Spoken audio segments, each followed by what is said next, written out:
13 तारीख को लाहौर में पीडीएम ने एक कोशिश की इनकलाब बर्पा करने की, जिसमें उनको खासी लगता है सफ़ों में मायूसी दिखाई दे रही है। तो 3 मोटी मोटी बातें। नंबर 1, मैं आज वाज़े तौर पर कह रहा हूं कि पीडीएम की सफ़ों में इस्तीफ़ों पर इत्तफाक नहीं है। कि जहां तक पीपल्स पार्टी का ताल्लुक है, पीपल्स पार्टी में जो फैसला कुन कुव्वत है वो न जलसे में थी न पीडीएम के इजलासों में थी, और वो फैसला कुन कुव्वत आसिफ अली ज़रदारी हैं। फैसला बिलावर नहीं करता। पीपल्स पार्टी के फैसले आज भी आसिफ अली ज़रदारी करते हैं, ये हकीकत है। हो सकता है सोच रहे हो, फैसला कोई नहीं हो सका। नंबर 2, दूसरी बड़ी जमात जो पीडीएम की है वो पीएमएल-एन है, वो तकसीम है। इस्तीफों के इशू पर पीएमएल-एन में वाज़े 2 धड़े दिखाई दे रहे हैं। एक सोच शहबाज शरीफ साहब की है और दूसरी सोच मोहतरमा मरीम नवाज साहबा की है। तो अगर आप संजीदा हैं तो फिर 31 तारीख को आपके इस्तीफे स्पीकर के पास पहुंचने चाहिए, ना कि क़यादतों के पास। क़यादत के पास इस्तीफा पहुंचाना तो ये एक दिखावा है। लॉन्ग मार्च पर भी अभी तक पीडीएम में इत्तफाक नहीं है। रैली के बाद जो नशिस्त हुई लाहौर में गालिबन जाती उमरा पर, उस पर कहा गया 1 फरवरी को पीडीएम का इजलास बुलाया जाएगा और उसमें तबादला ख्याल के बाद फैसला किया जाएगा और तारीख दी जाएगी। यानी कि अबहाम है। इस पे वजाहत हो गई कि ना इस्तीफों पर इत्तफाक है, ना लॉन्ग मार्च पर अभी यकसुई है। अवाम मोबिलाइज करने में पीडीएम नाकाम रही।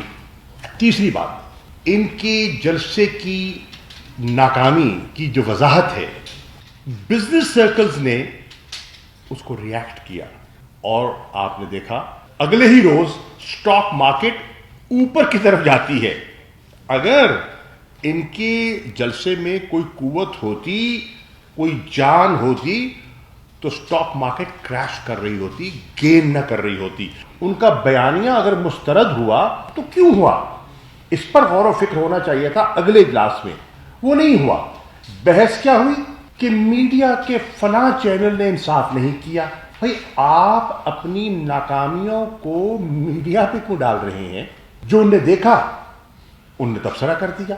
अगर वो तबसरा करें जो आपको मन भाता हो तो फिर तो मीडिया आजाद है, और अगर वो ये तबसरा ऐसा कर दें जो आपके मिजाज के बरक्स हो तो फिर मीडिया दबाव के नीचे है।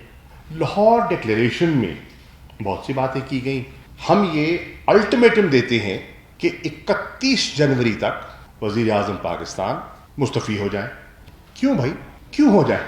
वजीर आजम पाकिस्तान इमरान खान साहब या इस हुकूमत के पास एक अवाम का मैंडेट है। 1,70,00,000 वोट पड़ा है उनकी जमात को, तो आपके कहने पर वो मुस्तफ़ी हो जाए? क्यों? तो आप एक डेमोक्रेटिक मूवमेंट के नाते आप एक अनडेमोक्रेटिक और एक अनकॉन्स्टिट्यूशनल डिमांड कैसे कर सकते हैं?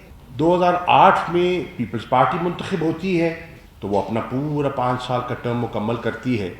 2013 में पीएमएल-एन मुंतखब होती है, वो पूरे 5 साल का टर्म मुकम्मल करती है। तो 2018 में जो तहरीक इंसाफ और उसकी हलीफ जमातें मुंतखब हुई हैं वो अपना टर्म मुकम्मल क्यों ना करें? अगर आपने पीटीआई का मैंडेट तस्लीम नहीं किया तो वो आपका मैंडेट क्यों तस्लीम करेगी? और फिर ये बात थमेगी कहाँ? और इस पर इस मुल्क में सियासी इस्तेहकाम कैसे आएगा? तो क्या सोचने की बात यह है, इस वक्त जो हमारी रीजनल सिचुएशन है वो इसकी इजाज़त देती है? अगर आप ये बेयकीनी की कैफियत बरकरार रखते हैं तो इसका मईशत पे क्या असर होगा? इकोनॉमिक एक्टिविटी बढ़ रही है और इंडिकेटर्स बेहतर हो रहे हैं, तो आप उसमें रखना अंदाजी क्यों कर रहे हैं? गालिबन मरियम बीबी ने अपनी तकरीर में कहा, इलावा ने भी गालिबन अपनी तकरीर ही में कहा, if I am not wrong, कि गुफ्तगू शनीद का वक्त जा चुका। और फिर दूसरे दिन जो वो अपनी प्रेस कॉन्फ्रेंस करते हैं उस पर कहते हैं गुफ्तगू हो सकती है लेकिन उसके लिए शर्त है कि असेंबलियों को डिसॉल्व किया जाए और नए इलेक्शंस का ऐलान किया जाए। सवाल ये है, तो फिर ये गुफ्तगू क्या है? और कौन आपसे गुफ्तगू करेगा और क्यों आपसे गुफ्तगू करेगा? और यकीन जानिए, ایک دوسرے کو بھی برداشت نہیں کر پائیں گے. وہ وقت دور نہیں ہے. اور یہ اتحاد جو ہے یہ غیر فطری اتحاد ہے اور عارضی اتحاد ہے. ہندوستان کی مسلسل کوشش کہ پاکستان کو گرے لسٹ سے بلیک لسٹ میں دھکیلا جائے، اس کے لیے قانون سازی درکار تھی. ہم نے اپوزیشن سے کہا کہ آئیے بیٹھ کر قومی مفاد میں پاکستان کو گرے لسٹ سے نکالنے کے لیے قانون سازی کرتے ہیں. اب کمال دیکھیے، ان مذاکرات کو نیب کے قانون میں ترمیم سے مشروط کر دیا گیا. انہوں نے کہا کہ فیٹف پہ پروگرس تبھی ہوگی جب آپ ہمارے کیسز میں کوئی رعایت برتیں گے. One is linked to the other. یہ 34 ترامیم جو آپ قبول کریں جو کہ ناقابل قبول تھی، اور اس سے تو مطلب ہے کہ وائنڈ اپ ہی کرتے پورے ادارے کو. اس وقت آپ اپنے پرسنل ایجنڈے کو نیشنل ایجنڈے پر فوقیت دے رہے ہیں. تحریک انصاف کا موقف وقت ضائع کیے بغیر فی الفور پہنچانا چاہتا ہوں کہ ہم آپ کے الٹیمیٹم کو مسترد کرتے ہیں. آپ کہتے ہیں 31 جنوری تک پی ایم مستعفی ہو جائیں.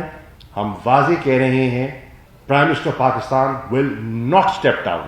Assemblies will not be dissolved. Why should they be dissolved? یہ جو ڈیڈ لائن آپ نے دی ہے، that deadline stands rejected.